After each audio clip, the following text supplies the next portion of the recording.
tough night to have a home game with. There's this basketball player about 2 miles from here. If you ever heard her name's Caitlin Clark. She was going.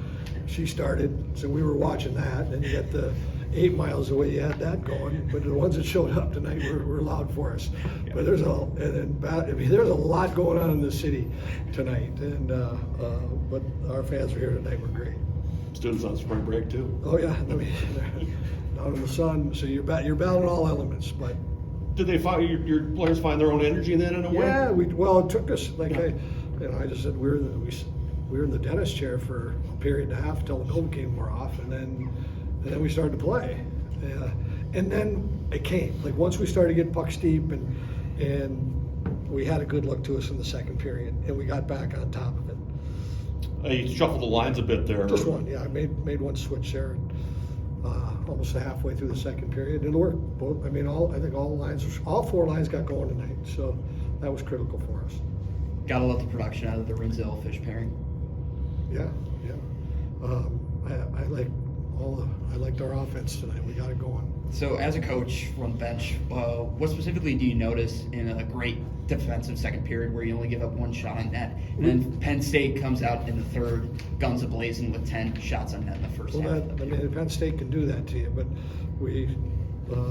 we stayed above pucks, and we did not have a good forecheck going early, and our legs weren't moving, and we didn't get pucks deep, and they had a 3-man wall built, and we turned it over, 15 times in the first period, and you just never get your engine going. But once we got our engine going, I had way better luck. Getting Jimmy going, that's it's got to feel pretty good. I mean, he's kind of been snake, but at times. You even saw his reaction. I mean, you saw the air leave the building, and great play by Nelly to get him the puck, and we, you know what, we got to get a few guys going tonight. Pitt got 2 tonight, and there's some key guys that need to get going. Great play by Ollie Moore, driving deep, getting back to the point, and I think did Huglen tip that? I think he did. Yeah. Great, so everyone was contributing and had a good feel. Cal is kind of the consummate defensive defenseman. He made that nice push there and then produced the rebound, which got a separating goal too. I mean, just instinct on his part. Yeah, and you know what? That's something we've been talking to him about. Sometimes don't go for the goal, go for the pad. Go for the middle of the net. Good things will happen, and it's a lesson for our D sometimes. Just the simpler you keep it, good things can happen. Justin seemed to keep you in there early in the first. It seemed like he made some decent saves right away. Oh yeah, he was calm. When I see him calm, I'm calm, and he had a calm look to him tonight. 3-game series like this one, the old saying that the toughest game you play is to end somebody else's season. I mean, you could potentially eliminate Penn State tomorrow. Is that something that you talk about? Well, it's the hardest thing to do. And big thing, quick turnaround. We just got to get our rest, get our fluids, and we got to get back on top of our game tomorrow. What especially have you liked about Carl Fish's progression this season? He's just been a rock star. Like how he defends and his toughness, and he is playing at a very high level. And he's been doing that for a while for us. It's been awesome. All right, guys, thanks. Thanks, Rob.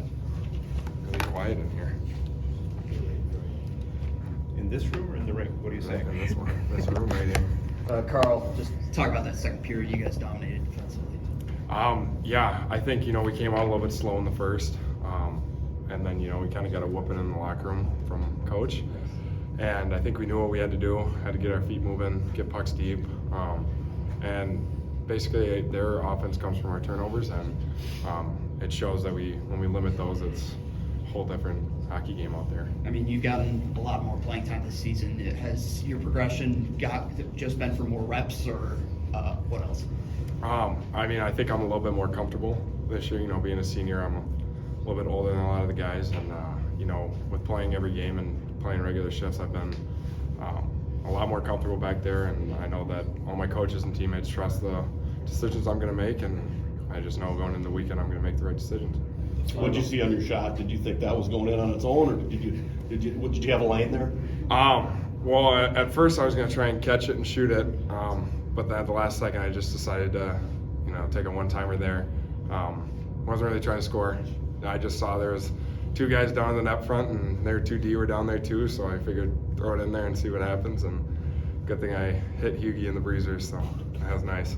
As a veteran on this defense, you've seen that blue team a lot, and seen what they can do when they get rolling.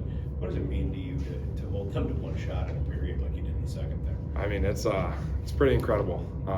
They're known for racking up shots and generating as much offense as any team in the country, and to give up only one shot in a period on them, it's pretty incredible, and it shows what we can do moving forward in the playoffs and further down the road. And I think we just have to have that mindset that we know we can do that, and we got to come out and do it every period to every team. You've played with Renzel a lot this season. What is it like playing with him, and why does it kind of work so well? I love playing with him. He's really skilled. He knows how to skate. He's a lot better skater than I am. I can tell you that for sure. But I like it because he's very offensive, and that's not really my game. I'm not somebody who goes and looks for points or anything. So I tell him he's got every chance to get up in the rush and do anything, and he knows that I'll be back there to cover him on anything. So I think it's just the amount of trust that we have in each other, and the roles that we play, and we play them to perfection. And he's also just a really fun guy to play with. So I'm incredibly blessed to be able to call him my D partner. Cal is kind of the consummate stay-at-home defenseman too. How much fun was it to see him to make a rush there and set up the rebound? It's always fun. He's one of those guys that when he gets up in the rush, we all stand up because we know something's about to happen. So doesn't happen often, but when it does, it's something you want to watch and stay in for. So, What kind of advice have you told Sam heading into his first postseason? Not much. I basically just told him it's a lot like the regular season. You just gotta forget that the stakes are a lot higher and just go out there and play. And I think as a team, we all know that we're one of the best teams in the country, and if we keep playing like we did tonight, I think we're gonna be playing for a while. You and Justin each got an assist on that empty netter. Is that something you frame and put on the refrigerator? I might reach out and see if I can grab that puck just so I can. I might split it in half for me and him, but no, he's got quite a bit of points. I think I checked. He's got quite a few this year. So whenever he gets a point, I don't even think he cares anymore. He's just so smooth back there when he plays the puck, and luckily I got it up to Rhett, and he's not missing empty net. Thanks, Mark. Yeah. Thanks, guys. I appreciate it. How's the wrist feel? Felt better before, but it's all right. Anything serious or not? No, nothing serious. What goes You into just took a slash. Was that the situation? Yeah, yep, just a two-hand classic. what But goes it's into all right. sorry? What goes into a second period like that when you only allow Penn State to only have one shot? Yeah, I mean, I think the first period and a half or so, we didn't stick to the game plan. I mean, just had to get pucks in on them and work their D, and that's what we started to do, and things just started to work well for us. You were the only guy in your line that was healthy this week. Everybody else was taking precautionary measures. Did you kind of have some worries going into this weekend that you might have to do it all by yourself? Yeah, I mean, I didn't know how it'd go. I'm thankful, like, Lammert's shoulder's all right, and Kurthy's wrist too, nothing too serious, so glad to have him. You had a birthday this week. Was the message, keep me a puck down low? Yeah, no. What'd you see on the shot by Cal? Cal or Carl? Cal with the rebound that he scored, right? Well, that was Carl. Sorry. Yeah, no, Carl. I was just trying to get in front of the net, and I got a stick on it, so that's where you gotta go, and I'm glad I got a stick on it. Is Kurth breathing down your neck on that? Yeah, yeah. This was mentioned to Bob, but how do you guys find energy with so much going on? Caitlin Clark coming to town, some students are at that, the state tournament, the X, and spring break going on. Yeah. Not a lot of people here. Yeah, I mean, we as a team, we want to have a mentality that it doesn't matter who we're playing or what the crowd is or anything. We just play the same way. So that's what we're building towards and where we want to be. So that's our focus in that. You'd never played a best-of-3 series before. Just any different feel, I guess, when it turns to March and the playoffs round? Yeah, it's always just something new. It's hard to end the team season, so it's going to be a battle the whole way. Did you sense a lot of desperation from Penn State, especially in that third period?